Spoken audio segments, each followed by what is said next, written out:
आज से लगभग 5,500 वर्ष पहले महाभारत काल में एक महान आत्मा का अवतरण हुआ था, जिसे हम भीमपौत्र बर्बरीक के नाम से जानते हैं। महिसागर संगम स्थित गुप्त क्षेत्र में नवदुर्गाओं की सात्विक और निष्काम तपस्या करके बर्बरीक ने दिव्य बल, 3 तीर व धनुष वरदान स्वरूप प्राप्त किए। कुछ वर्ष बाद कुरुक्षेत्र में उपलब्ध नामक स्थान पर कौरवों और पांडवों की सेनाएं युद्ध के लिए एकत्रित हुई।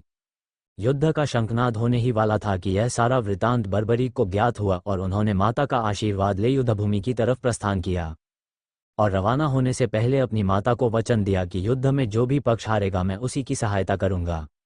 भगवान श्री कृष्ण को जब बर्बरीक के बारे में सारी जानकारी का पता चला तो उन्होंने सोचा कि ऐसी स्थिति में युद्ध कभी समाप्त नहीं होगा, क्योंकि जब कौरव हारेंगे तो यह उनकी तरफ हो जाएंगे और जब पांडव हारेंगे तो उनकी तरफ। इस प्रकार तो युद्ध का निर्णय ही नहीं हो पाएगा।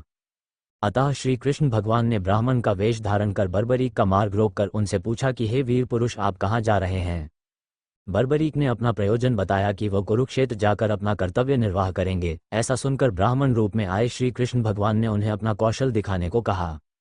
बर्बरीक बोले, हे ब्राह्मण देवता, आप ही बताएं मैं अपने कौशल को किस प्रकार दिखाऊं। तब भगवान श्री कृष्ण ने सामने पीपल के पेड़ के सभी पत्तों को एक ही तीर से भेदने के लिए कहा। ब्राह्मण देवता की आज्ञा पाते ही बर्बरीक ने एक ही तीर से पीपल के पेड़ के सभी पत्तों को भेद दिया, लेकिन तीर अंत में श्री कृष्ण के पैर के चारों तरफ परिक्रमा करने लगा। तो बर्बरीक ने कहा कि ब्राह्मण देवता, अपने पैर को ऊपर कीजिए, कोई पत्ता आपके चरणों के नीचे है, आपका पैर घायल हो सकता है। श्री कृष्ण ने अपना पैर हटा लिया और बर्बरीक से एक वरदान मांगा। बर्बरीक ने कहा, हे यजमान, आप जो चाहे मांग सकते हैं, मैं वचन का पूर्ण पालन करूंगा। ब्राह्मण रूपी श्री कृष्ण ने बर्बरीक से शीश का दान मांग लिया। ये सुनकर बर्बरीक तनिक भी विचलित नहीं हुए, परंतु उन्होंने श्री कृष्ण से कहा कि जो शीश का दान मांग सकता है वह कोई साधारण व्यक्ति तो नहीं हो सकता। अपने वास्तविक रूप में दर्शन देने की कृपा करें, और एक विनती भी है कि मैं जिस प्रयोजन के लिए आया था उसमें भाग नहीं ले सकता, तो कम से कम उस युद्ध को मैं अपनी आंखों से देख सकूं। तब श्री कृष्ण अपने वास्तविक चतुर्भुज रूप में प्रकट हुए। उन्होंने महाबली, त्यागी, तपस्वी वीर बर्बरीक का मस्तक रणचंडिका को भेंट करने के लिए मांगा और साथ ही बर्बरीक को वरदान दिया कि कलयुग में तुम मेरे श्याम नाम से जाने जाओगे। मेरी ही शक्ति तुम में निहित होगी। देवगण तुम्हारे मस्तक की पूजा करेंगे। जब तक ये पृथ्वी, नक्षत्र, चंद्रमा तथा सूर्य रहेंगे तब तक तुम धरती पर लोगों के द्वारा मेरे श्री श्याम रूप में पूजे जाओगे।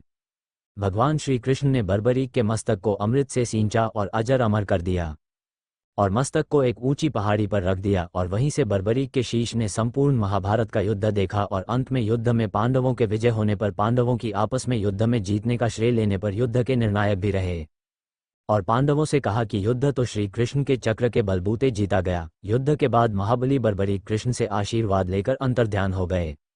बहुत समय बाद कलयुग का प्रसार बढ़ने पर बर्बरीक का शीश बाबा श्याम के रूप में भक्तों का उद्धार करने के लिए राजस्थान के खाटू गांव में चमत्कारी रूप से प्रकट हुआ। एक बार एक गाय रोजाना घर जाते समय रास्ते में एक स्थान पर खड़ी होकर चारों थनों से दूध की धाराएं बहाती थी। जब एक दिन ग्वाले ने यह दृश्य देखा तो सारी घटना खंडेला के राजा को कह सुनाई, जो कि बड़ा ही धार्मिक प्रकृति का था। राजा ने ज्यों ही ग्वाले के द्वारा ऐसा सुना तो भगवान का स्मरण करके भाव विभोर हो गया। स्वप्न में भी राजा को भगवान श्री श्यामदेव ने प्रकट होकर कहा था कि मैं श्यामदेव हूँ। जिस स्थान पर गाय के थन से दूध निकलता है वहां मेरा शालिग्राम शिलारूप विग्रह है, वहां खुदाई करके विधि विधान से मुझे प्रतिष्ठित करवा दो। मेरे इस शिला विग्रह को पूजने जो भी भक्त खाटू आएंगे उनका सब प्रकार से कल्याण होगा। राजा ने खुदाई से प्राप्त शिलारूप विग्रह को विधिवत शास्त्रों के अनुसार प्रतिष्ठित कराया। चौहान राजपूतों में नर्मदा कंवर एक राजपूत स्त्री थी, जिन्होंने इस विग्रह को आताइयों के विध्वंस से बचाने के लिए इस शिलारूपी विग्रह को अपने झोपड़े में रखा एवं सेवा पूजा की।